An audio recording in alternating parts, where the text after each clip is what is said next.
built in Maine, where the grit runs deep. Stories of the bold who don't lose sleep. From small town starts to the next big leap, we're talking real moves, not just cheap talk and dreams. Ideas that grow, lessons that stick. If you're building your own, this is it. This is the Red Claw Edge. Now over to our host, Sean Packard. Welcome to the Red Claw Edge. I'm Sean Packard, and today I have with me Jason from Holy Cannoli. Welcome, Jason. Thank you, Sean. Thanks for having me. What a great experience. What a great studio. Oh, thank you. Yeah. So tell me a little bit about kind of what got you started in what is now Holy Cannoli. Yeah, well, funny story. It goes back a ways ago. As a boy growing up in New York, of course, I ate at wonderful bakeries and eateries and lots of Italian foods. And the fond memories of growing up in the Borscht Belt, just north of New York City, and really loved good food. And that's one of the blessings of living in New York, is there's always great eateries around. But really, that wasn't my passion in life. My passion was to go to college and move to Maine, and the college thing really didn't work out for me. So I thought, you know what, I really love Maine, and I'll find something I can do here and maybe skip the education part and just be a hard worker with a good personality and see where that gets me. 1996, a short stint with Johnny Selected Seeds for 6 or 8 years. Kind of worked my way up through that and enjoyed that company's exponential growth at that time. And then fell into the lap of UPS, the big brown machine. And my UPS driver who was delivering to me on the loading dock at Johnny said, "I think you'd make a good UPSer." And I thought, well, what's that about? So I tried that out and found that I really enjoyed that company, its rigidness, its structure, and it gave me an opportunity to express myself and almost run my own small business from my package car. So my customers, my route, I'd work with everybody in the morning, but when I left during the day, it was me and my lunch pail and my customers in the streets. And so I really took advantage of that and built a lot of relationships and provided a good service and learned a lot through the company as large as UPS, learned a lot about branding. And taking care of your customers. And if you have no customers, you really don't have a business. So that was a big thing for us in my previous business, in that, we didn't build anything. We didn't make anything. We provided a service. And what we needed to be was exemplary at that and give us an opportunity to contain our market share and then win more market share. And it really gave me a good chance to learn how to deal with people and diversity and long hours and weather and a lot of things that really molded me into, I think, a stronger individual. I remember you as a UPS driver, and you were great. You were always cheerful when you walked in. You made sure to check in with the staff. Yeah, I used to manage GameStop, and you'd always come in there with a smile, and I very much appreciated it and look forward to you coming Yeah, in. that's what it's about, really. It's all about people and making people happy and being responsible. And you couldn't believe the endless numbers of customers that now come see me. In fact, I ran into one today that worked at Maurice's. And so finding those customers along my routes over 21 years at UPS, I've watched people grow and people graduate and people have babies and grandkids. And it's awesome to become part of somebody else's life. And then at the same time building my own life. And so, yeah, it's fun to watch all of my customers grow into new positions, you at Red Claw or other people building their own businesses or just getting into corporate America. So it really let me an opportunity to watch people grow and better themselves while I bettered myself. So, and in my final route at UPS, after about 18 years of doing 2 other routes around the mid-Maine area, I bid on this downtown route. For some reason, I thought, I want to try this Waterville downtown route. So I bid on that route and got that, and it allowed me an opportunity to see kind of the old Waterville mixing with the new Waterville and this gentrification, revitalization of Waterville. And that was about the time Colby College was just kind of planting its seed of, this is our vision for Waterville, and we want our kids to be involved in community and downtown. So we're going to buy this building, take it down, put up a beautiful new dorm with some retail space underneath. And then, of course, acquired a couple other buildings. But I went home one night and I remember saying to my beautiful wife, January, I think Waterville's up and coming. And she's like, oh, it's a textile town. It's a downtrodden mill town. And I think that's what we've seen over the last 30 years or so is this kind of wonkiness of, we make great things and we sell them across the world. And then some of that got outsourced and, it kind of became a stationary, town, city. And I really saw the writing on the wall when that first seed was planted again by Colby College. It was like, hey, if we can do this as a community collective, we can build a new downtown. And I often called it, and if you look back at some of my videos or marketing, I called it the freight train of positivity. Um, Brunswick had their moment. The Naval Air Station closed. They lost however many service members that were serving there. What are we going to do? They reinvented themselves, and you can't give up. You got to make it work. So, Right. and that's where I saw the belief in Waterville for me. Then I just had to sell it to my wife and my attorney as we developed a corporation, an S corp, and acquired Holy Cannoli. We did that in November 1st, 2019, which, if you look back at a calendar, was about 5 or 6 months shy of the pandemic. So Mm. we bought it in November, and by January, this kind of gray cloud was hanging over the world of it's coming to you. Brace yourself. And by March 12th, which happens to be my birthday, I remember that particular day we came into the bakery. Um, and the governor made an announcement saying we need to close all restaurants, all bars, distance ourselves. We need to basically hole up in our homes. And of course, making this big investment with my wife and I and our two beautiful kids in tow who still needed to go to college and get through high school and all that. We kind of looked at each other with tears in our eyes and said, what are we going to do? Um, so through some contact with our wonderful legislators through the state that represent us locally, our attorney, we found out that we probably should just press ahead, do the best we could, and it allowed us to win some market share. We're a little unique in the sense that we're not a restaurant or a bar. We're actually licensed under the Department of Agriculture because we are a takeout deli and bakery. So we have no glassware, no service. We don't have busboys and waiters and waitresses. Right. We don't do things of the past. So we're not a bona fide restaurant. So we didn't get wrapped up in that. If you're a restaurant or a bar, you have to close. Through a lot of research and talking with our friends at the state of Maine, we were informed that we should probably just keep going until somebody said we should stop. So we closed for 2 hours during the entire pandemic, and that allowed us to win a lot of market share. Unfortunately, for a lot of our friends that had to close, it did funnel people our way because they needed to grab and go meals. They needed to take out. Some of them were still working off out of home or away from home, and it gave us an opportunity to present our meals to them, our desserts to them, and package up some wonderful things. So that first Easter, so it would be April of 2020. I remember we were new to the business. We wanted to do an Easter dinner, and we thought, well, maybe we could sell 5 or 6 ham dinners with some potatoes and carrots. And before I knew it, we were running around to every butcher shop we could find. We have 2 wonderful butcher shops in Waterville. We're blessed to have great meat markets. We were buying every ham we could, every sack of potatoes we could, every sack of carrots we could.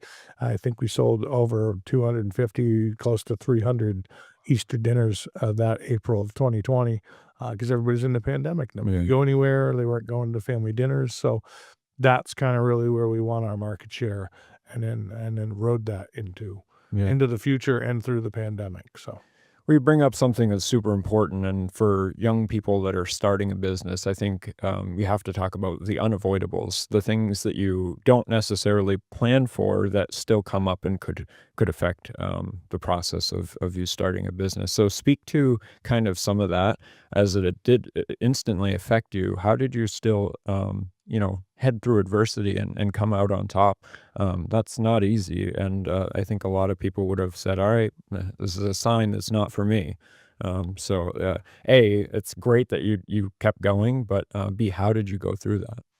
yeah, a lot of it's personality and I have this never give up mentality and was blessed with that. Mm, mm, and it gave me an opportunity to we can't give up. We can't. This is what we did. Yeah. At that time, we did spend, after buying the business in November of 19, January and I did spend time at our careers that we already previously had and were established in. And we thought, well, we can run this bakery and we can hire a management team and we can hire employees, and we could do all that. But it quickly became apparent that I think a good restaurant runs with boots on the ground, an owner in a facility. And so we learned to cook and bake, and we're not culinary trained. We're not business trained. Neither one of us completed college. Um, I think for me in this day and age, looking at the way the world's coming, I'm a big proponent of places like Main Technical Center or trade schools. You don't have to have that 4-year degree and carry all that debt. Now, I have two beautiful daughters who are doing that, and that's great if that works for you. That wasn't going to work for Jason. And so for me, it was like, we've got to make this work. So through some creative marketing, and I learned how to use Facebook in the last 6 or 8 years. Um, Not a technical guy. Certainly look to you for most of my technical problems, as you know. Um, but it had to work. It really just had to work. There wasn't any giving up. There wasn't any going back. So actually, during the pandemic, both of us resigned from our corporate careers. I spent 21 years at UPS, was blessed enough to be able to retire at 44 years old, and have enough investment and opportunity to buy this bakery that probably never would have survived the pandemic. And so, yeah, it's just overcoming adversity and trying to find creative ways to market yourself and to win market share and have a unique product, something different. Like we're a scratch bakery, and you and I have discussed in the past. It's a little different. There are restaurants out there that that'll just buy stuff off a truck, proof it, reheat it. They call it their own. They sell it. They mark it up. We're a little different in that about 90% of our product is all scratch made. So we're bringing in pieces and parts and ingredients, and we're making it a finished good and then selling it to our consumer. And I not a day goes by, Sean, that I don't hear somebody say, this is what I remember in Connecticut, New York, New Jersey, Long Island, wherever, even here in Maine. Just not a lot of people doing that anymore. And so I think that gives us an edge in the sense that we're doing it the old-fashioned way, and there's something to be said for that. And there's Absolutely. people think of that, it's different than a flip. We're putting our heart and soul into it. We're always boots on the ground, and we have a wonderful team. So we took a small business that had a staff of 4. We have a staff of 15 to 17 at any given time. Currently looking to grow again, and so yeah, through hard work, determination, and some people skills, anything can be done. Really, you just got to find what you're good at and then grasp it and have that never give up mentality. Yeah. And I see you always out in the community, whether it's giving food away to the homeless or just supporting other businesses in the area. You've set up dozens and dozens of orders of baked goods for people's ribbon cuttings, whatever it may be. That's not only a testament to what you guys are looking to do in the community, but I think it also sets a precedent of just who you are and what you're trying to achieve out of your business. So speak to that a little bit and kind of put it in perspective, I suppose, for somebody who has a business, maybe a new one, and they're looking to grow. Because I feel like, and we've talked about this in the past, that this is part of how you grow is being out there in the community and actually, supporting people. So, Yeah, and it absolutely is. And coming in the first year or two, it was kind of like, well, how do we just get this business to run without having the background and knowing how to do this? My beautiful wife is brilliant. Often call her the brains of the operation, and she kept pushing us into different media strategies and marketing. And I'm thinking, I don't want to pay that to do that. I mean, I feel like I could do that myself, but it turns out in this day and age, it's not all about word of mouth. You do have to have some stronger strategies with electronic media and things like this. So thank you for the first podcast I've ever done. I'm 50 years old. My kids are like, bravo, Papa. Bravo, you're moving into the new age. you're doing great. I don't even know how this works. So like, think Howard Stern kind of thing, Yeah. You're talking to a mic, and so this is super exciting for me because it's the first one I've ever done, and hopefully to be many more. So You're natural. yes, well, thank you. I like to talk, and people will tell you that. Community is super important to me, and that comes from just being instilled in me through my church family when I was growing up, and my mom and dad were pillars of our community, whether they're professional positions or they're community-oriented positions, just growing up with service-oriented organizations between church and Kiwanis and Key Club and other things like that. It was always instilled to me that we're blessed to be on this earth, and if we're blessed to be successful, then we should bless other people with tidings that we can do that. So I really carried that over, not only through UPS and trying to do kind things through that job. Holy Cannoli has really given me an opportunity to set my feet firmly into this community and believe in what we're doing here. My new term, I've gone from freight train of positivity to we're painting our newest Norman Rockwell. And so this little strip of Main Street is our pride and joy. I know it's yours as well. And there's a bunch of us business owners and investors down here that really have a belief in what we can become. And it's evident. It's becoming more and more evident all the time. Between Colby College, Thomas College, KVCC, we are one of those rare spots on earth that has three institutions of higher learning, all very community oriented, all very successful and turning out successful people. And so for me, it was a no-brainer. I had to tie business into community. And again, in the beginning, I'm like, I don't need to spend money on marketing. I don't need to do this. Then in the end, you find out, you spend a couple $100 here, a couple $100 there, and you really can get your name out, as well as it gives you an opportunity to get more people into your business, which then you can do more for the community by giving back. So, yeah, lots of great stuff going on down here. Super awesome collaborations. Yeah. I don't know if I'm allowed to name them all, but there's some wonderful businesses down here that are really putting themselves out there and collaborating and all working together. And just a great community. I wish this would have stayed where I'm from. Unfortunately, the Catskill Mountains of New York have kind of fallen apart. This is what I wish they could become, and in some senses, they're doing it in a smaller sections, but super proud. I mean, who doesn't want to live in Central Maine? Right. I have people that come here usually coming up in April and May. We have visits from Colby College prospective students. So now they're coming in with their siblings, their parents. They're from away all over the world. And they oftentimes stop by Holy Cannoli. We have a good enough name that we at least get that crowd in. And then they'd say to me, what do you like about Waterville, Central Maine? Yeah. We're in a great spot in the center of the state. You're an hour to the coast or less. You're an hour or two to Canada. You're an hour to the mountains and some of the finest skiing in the east. And we're one of those spots, I often promote this, that if you hit it just right in April, in Maine, you can kayak, golf, ski, a lot of things you can do all at once. So it's like that trifecta for me, like go fish for 2 hours, then go golf for an hour or two with a buddy, and then maybe go ski in the afternoon and wrap the day up at a ski resort. So it's just an awesome spot. And we're only 2.5, 3 hours from Boston. Yeah. And with the advent of high-speed rail and the Downeaster, we were just talking with a mutual friend of ours yesterday, and she's like, I got to go to Boston. I hate the drive and the parking. And we go to Freeport, we hop on the train, the parking's free. It's 3 hours into a game or a show or just Uber it, or we've gone down and take carriage rides around Boston. So what a great spot to jump off from. But then you come home and I call it our bedroom community. It's quiet. People ask each other how they're doing. I know. That's important to me, to see someone like yourself or another business owner or anybody on the street, and we actually say, hey, how you doing?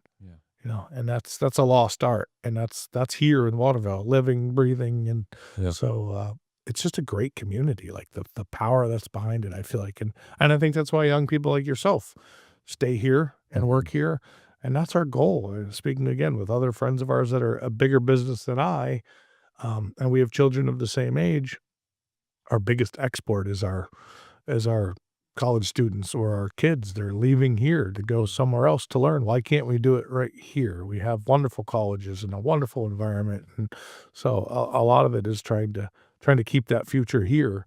Unfortunately, and even one of my children currently is living away and trying to make her hay in her career. And I hope we're blessed enough that she'll come back someday and put her stamp on the world right here in Central Maine.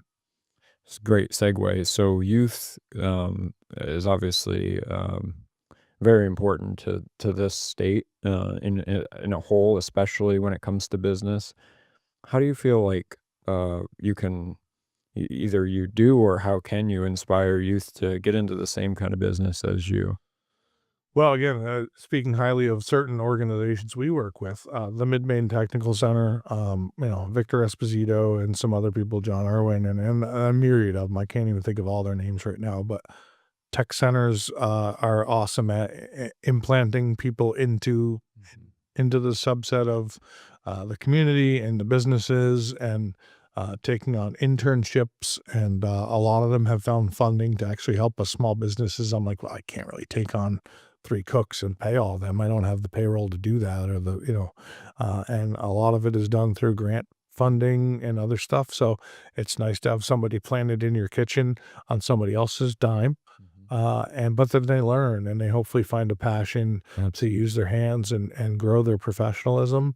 And so that's what I see is going on a lot. So big props to Mid-Maine Tech Center and what they're doing, and great organization, great outfit. And I think that's hopefully that'll keep some people here.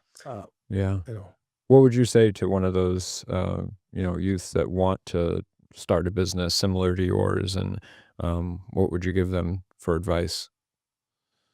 First of all, and it's cliche, never give up, right? I mean, I think we all live by that. Like, never give up. We get up, we put our feet on the floor, we make our bed, and if you can start with the small things each day, then you move on to the next task. And so you're going to meet a lot of adversity, a lot of headwind, but if it's for you, you'll find out real quick. It's not an easy thing to do, and I've watched you grow here in the last 6 or 8 months or a year, and it's just incredible to watch people that have that never give up attitude. Again, there it is again, never give up. You're gonna get a lot of no's in life. Some things aren't always gonna go your way, but sometimes you need to just kind of brush them off and move on to the next day, and consider yourself again blessed to put 2 feet on the floor, get up and have an opportunity to go out and do something and change the world. My kids hate it, but one of my statements, in the mornings is, "Hey, go change the world." And that's, I wholeheartedly believe my children will do that. I'm responsible for 2 members of society, Yeah. not all of society. So sometimes they have to focus on me, them, my life, the business, and then move on. So a lot of it is, again, never give up.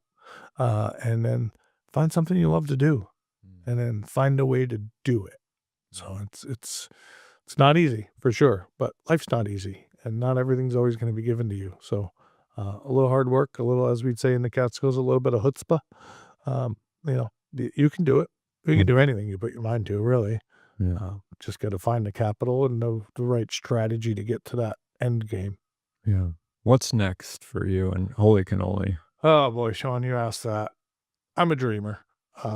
We have a group of friends we run with, a circle, and it tends to be typically us husbands that are the dreamers. I have friends in real estate. They look at a building, they're like, "Hey, babe, you know what we could do with that?" It's usually the wives that grab you by the shirt collar and like, "Hey, babe, we got enough going on." I constantly press on my beautiful wife, January. I think we need to expand, and she says, "I think we have our hands full," and we do. We're learning in year number 6 here how to try to divest ourselves a little bit from the day to day. So instead of doing 80 hours a week, we're remanding ourselves to take an extra day a week off. We are closed on Sundays, so that is our day of rest. As the Lord took one, we take one. And so, but typically that's spent at home, doing the books and the payroll and the scheduling. And so we've made it a point to pick another day each week that fits into our baking and catering schedule, to just steal a day away and maybe go to the coast and walk on the beach, or go to the mountains and have lunch, or lots of things. So I think we should expand. I think we could have more holy cannolis. Speaking to your previous point, we have secured the name, and we did that immediately through our attorney and our S corp. We have secured the name to the rights of Holy Cannoli, Maine. So there will never be another Holy Cannoli in Maine, because we own the trademark and all the rights. I'm not one of those, and I'm not going to name any names, but there's a lot of businesses around that seem to grow, but then they step on their own feet. They put one a mile down the road, they put one 2 miles down the road, or even 10 miles down the road. To me, seems a little close. We're successful enough that we could draw from about 50 to 60 miles away. So if I had a Like big, a Portland. if I had a big map and we were the center pin, the string would go out about 50 miles. I feel like that's kind of where we're at, because we draw people from Bangor, Brewer, or Ellsworth all the time. We do draw people from Augusta quite easily. We do have some customers from west of us, Lewiston, Leeds, Greene, Yeah. Portland area. It wouldn't be in Portland, I can tell you that. Mm. But it would be maybe like a South Portland, a Biddeford, Saco. Biddeford and Saco are really good upcoming. I keep my eye on all this. Mhm. Biddeford, Saco are kind of doing what we're doing and have been doing, kind of up and coming, reinventing, more niche markets, mom and pop shops, getting away from big corporate America and relying on them and relying on our main citizens and our businesses and our own brains. Yeah. And then as my wife and I were married almost 30 years ago down in Boothbay Harbor at the New Wagon Seaside Inn, Southport Island. So if you like Cape New Wagon or Capital Island, or we just love Boothbay Harbor and that mid-coast region. Again, a working town, not a lot of big corporate America. Right. A lot of backbone, blood, and tears going into that place. Yeah. I'd like to see Holy Cannoli maybe down on the docks in Boothbay Harbor seasonally, and that brings a smile to my face because that's the one that my wife agrees with. She's like, "Yeah, we love Boothbay. It would be really nice to have a place." So yeah, I think looking towards the future, more Holy Cannolis, but what are we going to look like? I don't know that we have enough energy or capital to build this out somewhere else. But could this be the mothership here on Main Street in Waterville? And then, we have this cool little cannoli catering van that brings things down to another team in other places.